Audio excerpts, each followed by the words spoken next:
Steve Adubato, this is part of our series called The Future of Urban Education. We're taping in Newark, New Jersey at the North Ward Center. It is our pleasure to welcome Dr. Benjamin Justice, professor of the Graduate School of Education at my alma mater, a great school, not because I went there, but Rutgers University. Good to see you, Doctor. Nice to see you. Thank you. And thank you for being part of our forum on urban education. Big picture, you see and look at and research urban school systems across this nation. Why is urban education overall so challenging? Urban education is challenging because urban living is challenging.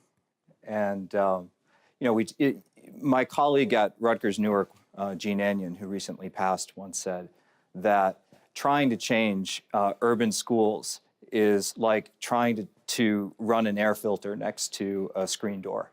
It's really difficult to clean the air with all the other air coming in, right? And, right. Urban schools are challenging because cities are challenging, and cities are challenging as a result of policy over the course of the 20th century. So it's not surprising that we're in the situation that we're in. You've talked about school reform. I'm curious about this. Define school reform, and is it different in every case? So school reform is, we define when I teach a course called History of School Reform, we define a school reform as a planned effort to make a school better. And I think by and large, people who engage in school reform do try to make schools better. But what's also true is the old expression that when all you have is a hammer, every problem looks like a nail, right? And so— I mean, you're looking for a problem. Well, you're looking for a particular kind of problem, and sometimes you'll see a situation and you'll define it in a way where you feel like you can fix it without having to change your tools. And what's the larger reality in your view? Well, the larger reality is, again, that urban education in particular requires a look not just at what schools are doing, but what communities are doing, what businesses are doing, what state government is doing. Schools or not. Schools largely reflect the communities that they serve and that serve the schools. Is there something about Newark, and we're taping in Newark, based on the 1947 Constitution in New Jersey, the state has responsibility for education. So therefore, in 3 major urban school systems, including Newark and Jersey City, the state took over.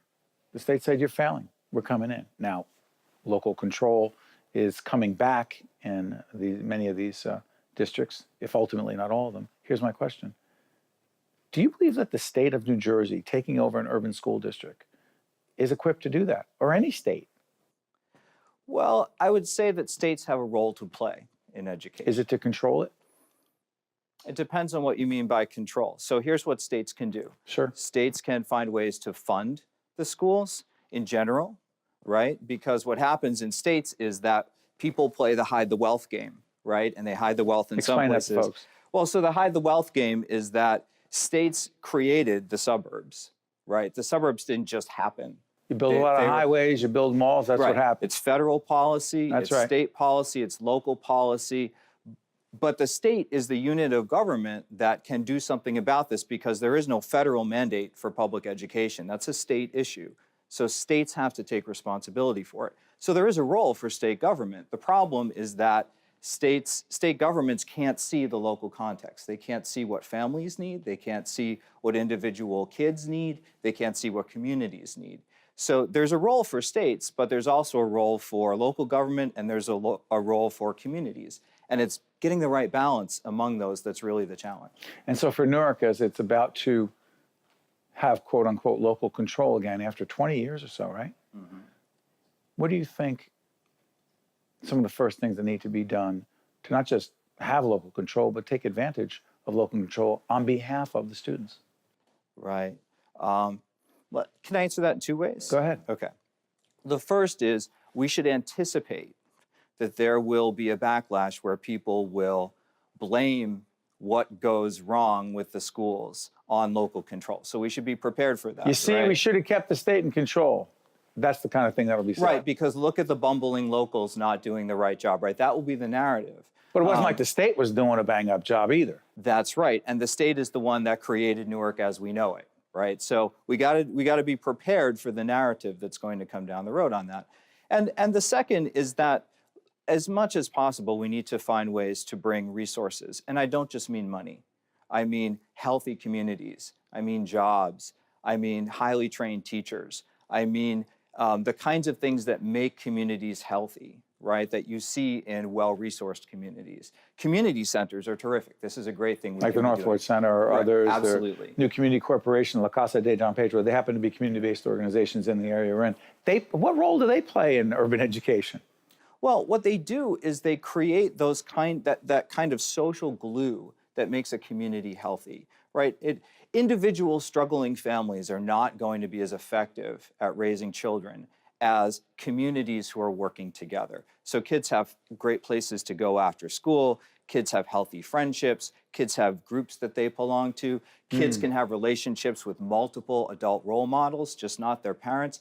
These are all things that we can do that don't necessarily happen in the classroom, but can make what happens in the classroom much more effective. You know, you're at Rutgers. What is the role for higher education in urban education? Oh, that's a great question. Because we invited you here. There was no other institution of higher learning represented. Right. There are others involved in urban education, but you're here for a reason. Right. So different institutions play different roles, but in general, what I will say is this. What we can do is bring research to bear on educational problems. And research, for example? So for example, so I'm a historian. So one thing that historians can do is historians can help people understand how we got here by looking at the past. And when you see that, you can then resist narratives that, again, turn problems into nails. Those who ignore the past? Yeah, something like that, yeah. And then there are other kinds of research. You know, what's the best way to teach mathematics? You know, I've got colleagues at Rutgers who study how do you teach kids how to prove something? Like, that's fabulous. Don't ask me to answer that question, by the way, because I have no idea. But there's research on it. But there's research on and best that. practices. Right. That's what, so best practices ideally grows out of people who are practitioners, who know how to work with kids, are dealing with researchers who have the time and the expertise to study what works best, and they come together, and that's best practices. Dr. Benjamin Justice from Rutgers University is going to be part of the forum that we'll be convening in just a few minutes with 9 people who care deeply about urban education, not just in Newark, not just in New Jersey, but across this nation. And we want to thank you so much, Doctor, for joining us. My pleasure.